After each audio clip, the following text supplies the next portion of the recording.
Uy, Ray. May chika ako galing sa kabilang department. Kung tungkol na naman sa overtime, pas na agad. Hindi to overtime. Mas exciting pa dito. Single na daw si Grace. Ha? Sinong Grace? Uy, wow! Biglang nagtanong. Ano ba? Nagtatanong lang. Si Grace! Yung maputi, palingkinitan. Yung laging may dalang tumbler. Tapos tahimik, pero halatang may dating. Madalas yun sa cafeteria. Baka nga minsan, magkatabi na kayo. Di mo lang napapansin. Ah, siya ba yun? Akala ko may boyfriend siya. Matagal din sila. Kaya nga nagulat kami nung nag-break eh. Ang sabi, bigla na lang raw ginost ng jowa. Sayang, no? Pero pagkakataon na to, Ray. Pas muna.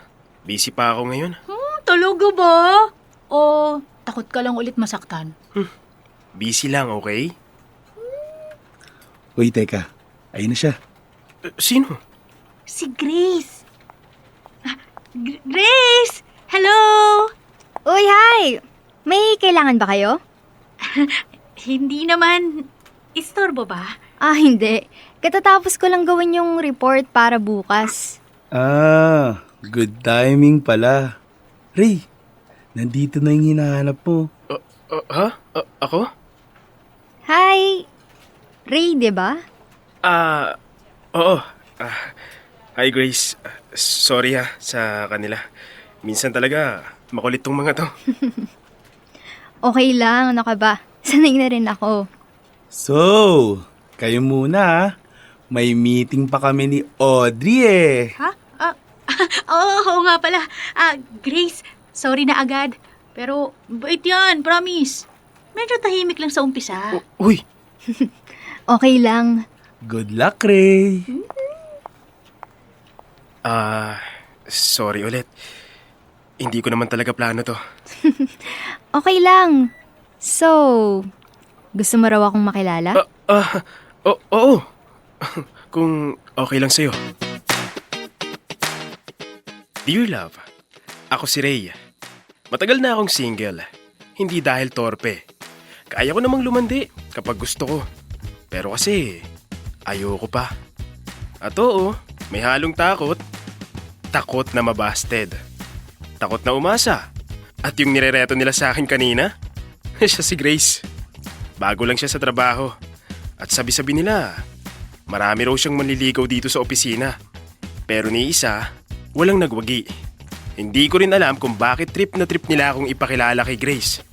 Marahil, kating-kati na silang magka-girlfriend ako. Pero sa totoo lang, yang-iya ako sa ginawa nila. Ngayon ko lang siya nakilala at nakita. Ni isang beses, wala kaming naging matinong interaksyon.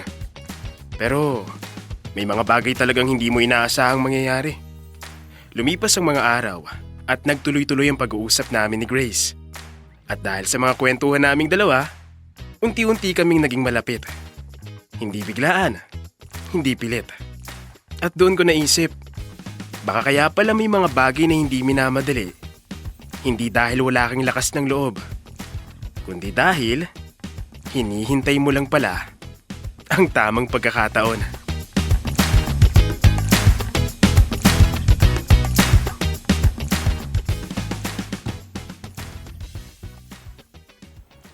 Oh guys! Game na ba kayo mamaya? Labas tayo! Dali! Dating gawi! Game ako dyan. As always, pas muna ako. Ha? Teka, paanong as always, never ka naman nagpapas kapag tayong tatlo ang lalabas? Oo nga!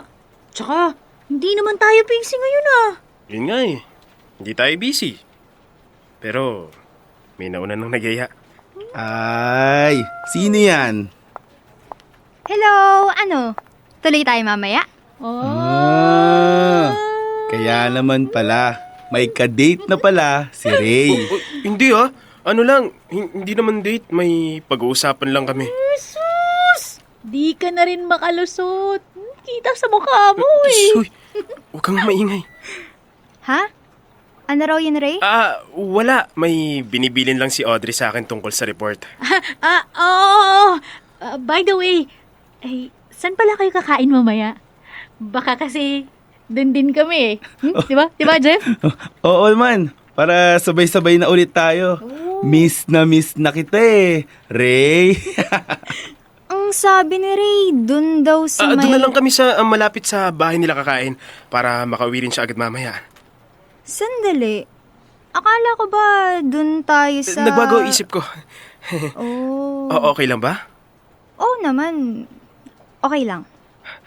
Sige na, mauuna na kami. Ingat kayong dalawa ah. Isang linggo pa lang may kausap, itsapwera na agad tayo. Ay, nako. Huwag ka nang umarte. Kasalanan mo rin yan, no? Excuse me, sino bang nagsabing single si Ray, ha? Sino bang unang nag-asar at nagtulak sa kanila, ha? Nagsabi lang naman ako ng totoo eh. Oo na. Ikaw na bida.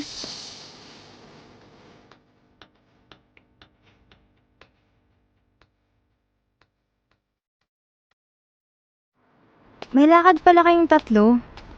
Bakit hindi mo sinabi sa akin? Kanina lang talaga sila nag-geya.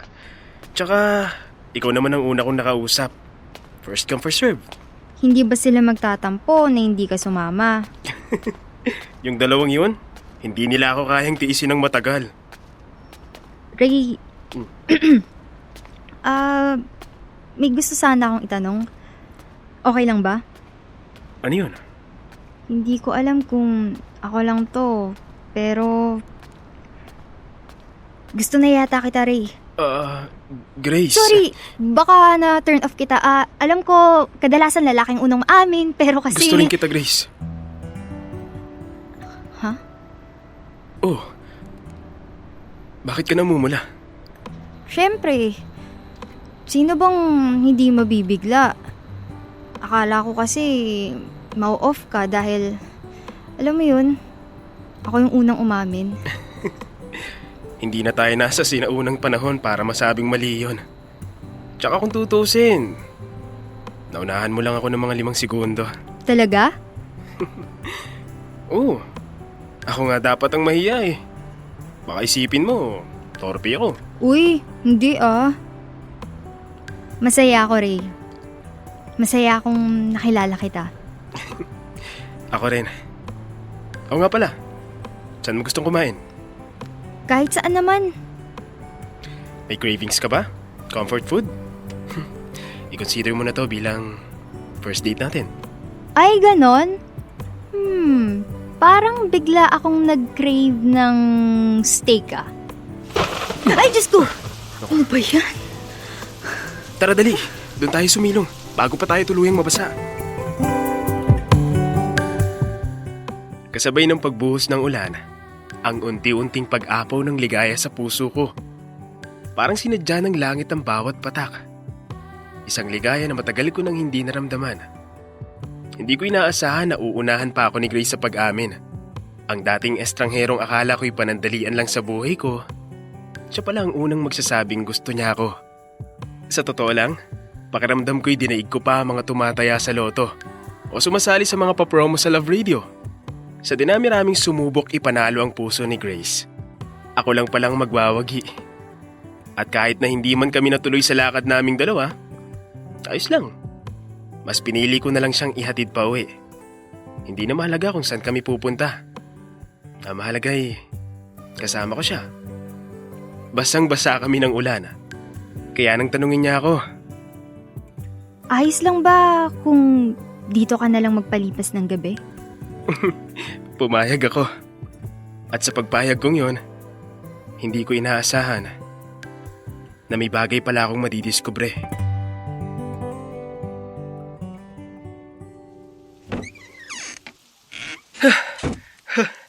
Grabe, parang binuhos lahat ng ulan ngayong gabi Kaya nga, dito ka na muna.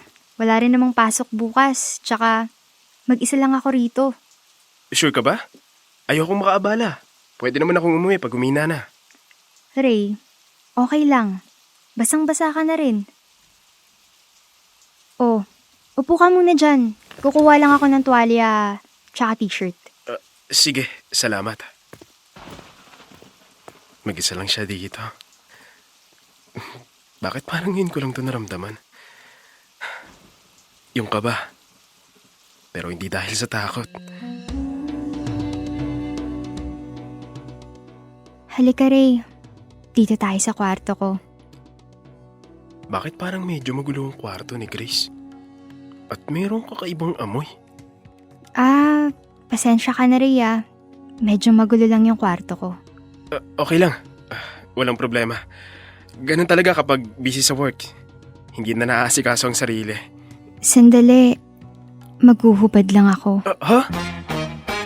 ng medyas. Bakit ganun? Sobrang dumi ng paa ni Grace. Ang lala. Lalo na ang kuko. Parang daig pa ang lumusong sa putik. Nadagdagan din yung amoy ng kwarto. Ray? Maghuhubad lang din ako ng pangtaas. Kahit hindi ka na lumabas ng kwarto, okay lang. Sige. Magpapakatotoo na ako, Ray. Alam ko naman na kaya ka nga sumama sa akin dahil may gusto ka sa akin. At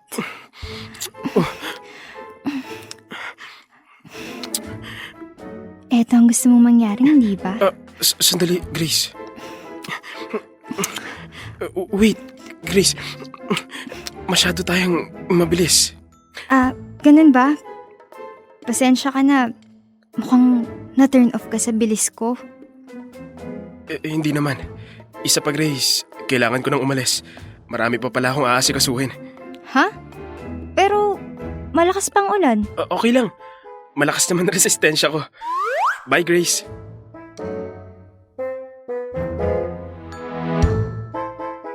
Dear love, ang sabi ng lola ko, ang babaeng hindi malinis sa kuko ay isang maruming tao. At pagpasok ko sa kwarto ni Grace, yan ang una kong nadiskubre. Hindi ko kinaya ang amoy. Hindi ako na-turn off dahil hinalikan niya ako agad. Pero na-turn off ako sa naamoy at nakita ko. Hindi ko kaya. Kinabukasan, pinutol ko ang koneksyon namin ni Grace nang walang pag-aalinlangan. Nang muli kaming magkausap, doon ko sinabi ang totoo. Hindi lahat, pero sapat para maintindihan niya. At oo, alam ko, mahirap lunukin ang katotohanang ikaw ang nakasakit. Na sa pagkakataong ito, ikaw ang kontrabida sa kwento ng iba. Pero mas mabuti na to, habang maaga pa. Anong magagawa ko? Ang dugyot niya.